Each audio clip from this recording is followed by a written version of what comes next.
from Changwon National University in Korea, and today we're going to talk about the alloy design for additive manufacturing of high-friction gamma prime nickel-based superalloys.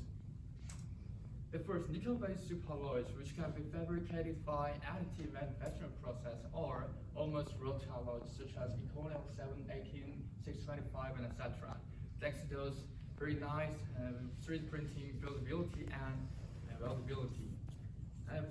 Because those alloys has low volume fraction of gamma prime precipitate, which is one of the most important features in nickel-based superalloys, for their superior high temperature mechanical properties, it is difficult for these alloys to be used as a component in very harsh conditions. So now we need to develop new nickel-based superalloys which can be fabricated by additive manufacturing process while maintaining its high volume fraction of gamma prime. And this study is one of the examples of that. The vane is one of the components of gas turbine, and it is exposed to very high temperature and pressure because it contacted with this explosive gas directly during turbine operation. So basically, this kind of component has to maintain its excellent mechanical properties at high temperature and superior phase stability, corrosion and oxidation resistance for long-term use. So usually this kind of component are made of nickel-based superalloys, which is known for its excellent high temperature properties. And because it has been confirmed that the increase of gas turbine firing temperature or turbine inlet temperature can improve the efficiency of gas turbine directly. And so many researches are being conducted to improve the temperature capability of this kind of component by forming complex cooling channels in that or improving the material itself. So in this study, we are trying to apply additive manufacturing process to print this kind of component with very complex cooling channels. And in this study, we selected Rune 80 alloy as a reference alloy because of its high uses for gas turbine, especially in Korea, and those very superior creep properties, the temperature capability. And because 3D printing additive manufacturing process is really similar with the welding process, we can estimate the 3D printing buildability through weldability index. But because the contents of titanium and aluminum of Rune 80 alloys are 5 and 3.8%, and those are quite high levels, our alloy, Rune 80 alloy, is classified as non-weldable alloy. That means it is not going to be easy to print this alloy through a process. And nevertheless, the reason why we want to additively manufacture this alloy is, of course, even though if we can manufacture this alloy through directional solidification or as a single crystal, the temperature capability will be dramatically improved like that. But because of those complex manufacturing process, it is not going to be easy to make complex cooling channels in that, and that will decrease the cooling efficiency and temperature capability of the final component. So here in this study, we try to additively manufacture the Rune 80 alloys through electron beam melting process, electron beam powder-bed fusion process, and analyze its microstructure and mechanical properties. First, we try to additively manufacture the conventional Rune 80 alloys, but despite of our efforts to optimize the printing parameters, we could only achieve 97% of relative density, and because of those very numerous processes and cracks along the grain boundaries, we couldn't print this alloy higher than 20 millimeters. So through these results, we recognize that we need to improve the chemical composition of Rune 80 alloy itself to make it suitable for additive manufacturing process. So we conducted this alloy design. First, from the original composition of Rune 80 alloy, we added hafnium to improve 3D printing buildability and by improving the grain boundary ductility. And because we found the too high content of titanium could cause a strong oxidation reaction during the printing process, we had to decrease the contents of titanium. But the reduction of titanium will reduce the volume fraction of gamma prime, the main strengthener of nickel superalloy. We had to add tantalum to compensate for that, because this tantalum can also increase the volume fraction of gamma prime. So here in this study, we named this alloy as AM80 alloy, which was designed in this manner. And then we calculated what kind of features can be formed and the fraction of the phases at different temperatures through some CAD software. And the result shows the volume pressure of gamma prime at 870 degrees C, whereas the turbine operating temperature was higher in Runa 80 than that of AM80. And it was not a good news for us. But the toxicity harmful phases such as P phase, U phase, sigma phase were lower in AM80 than that of Runa 80. And that means maybe our alloy AM80 has a much better temperature capacity, much better phase stability at high temperature than Runa 80 alloy. And then we tried to fabricate the powders of AM80 and Runa 80 through the same gas optimization process. And as shown in these SEM images, we can tell that in terms of sphericity and the number of satellite particles, AM80 powder shows much better powder characteristics, powder qualities than that of Runa 80. And by using that AM80 powders, we try to additively manufacture samples like that, and with the same electron remelting process, just like the case of previous Runa 80. And we could successfully print this alloy higher than 80 millimeters without any problems.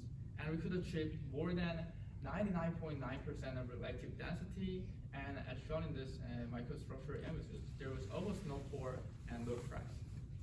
So through this, now we can tell that it is possible to additively manufacture this non-weldable alloy Runa 80 through the minor tuning of its chemical compositions, such as titanium, tantalum, hafnium.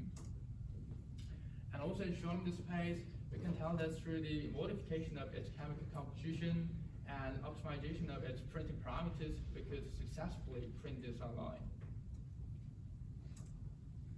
And after the printing was done, we conducted conventional heat treatment for both of the alloys, AM80 and Runa 80, and we found numerous nano-sized gamma prime were precipitated in both of them. And because this nano-sized gamma prime precipitation can significantly affect the mechanical properties, we further analyzed this microstructure through atom probe tomography. And according to this APT analysis, we can tell that each alloy element were partitioned into gamma prime or a gamma matrix. And especially in the case of titanium, aluminum, tantalum, these alloy elements were much strongly partitioned into gamma prime in the case of AM80 than that of Runa 80. And because this partitioning behavior can affect the phase stability of gamma prime or gamma prime lattice speed and so forth, we try to estimate the effect of this different partitioning behavior of each alloy elements between the gamma prime and the gamma matrix. And according to this GFT calculation, we found that when titanium atom is added into pure gamma prime like that, the formation energy of gamma prime could be much lower than before. And especially when titanium and titanium were partitioned into gamma prime simultaneously, the formation energy of gamma prime could be much lower and very stable. And also, the addition of titanium and tantalum into pure gamma prime, just like the case of AM80, may enlarge the gamma prime lattice speed than that of Runa 80 case. And usually the larger gamma prime lattice speed can significantly suppress this location motion and improve the mechanical properties. So to confirm that in reality, we conducted viscous hardness test and high temperature tensile test for EV and AM80 alloy and casted Runa 80 alloys. And the result shows the viscous hardness and high temperature strength of AM80 alloy is much higher than that of casted Runa 80, and the elongation was almost same. So through these results, now we can tell that if you can use AM80 powder to fabricate the vein component, we can achieve much better temperature capability, because not only our alloy AM80 has much better 3D printability, we can apply AM process and form chemical cooling channels in that, but also we can improve its mechanical property, the mechanical properties of material itself. And also we also conducted creep tests before we conducted heat treatment, and we found CV and AM80 alloy shows 3 times longer creep life than that of casted Runa 80. So to figure it out what makes the difference, we observed this microstructure through TEM. And through this TM analysis, we found that during the deformation, during the creep test, as the second faults were formed in both of the alloys, like that. But in the case of AM80, the second faults were isolated in each of the gamma primes like that. But in the case of RUNA 80, the second faults were extended through several gamma primes and gamma matrices. And it seems it is because of the larger gamma prime lattice misfit of AM80 alloy, and because this larger misfit can significantly suppress dislocation motion, partial dislocation too, so the stacking fault couldn't overcome the interface of gamma prime, improving the creep life of this alloy. And after that, by using that AM80 powder and EBM process, we fabricated the real size vein components like that, and we conducted a thermal fatigue test with that equipment. And the result shows our alloy AM80 has no problems when compared to that of conventionally manufactured cassette RUNA 80 vein. Okay, this is the conclusion.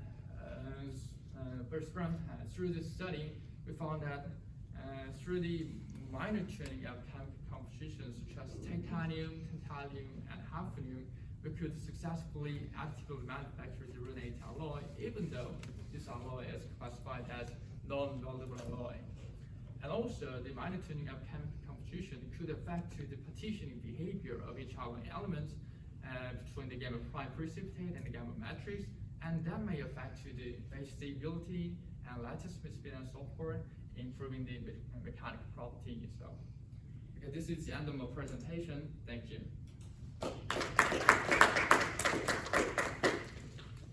Any questions for our speaker?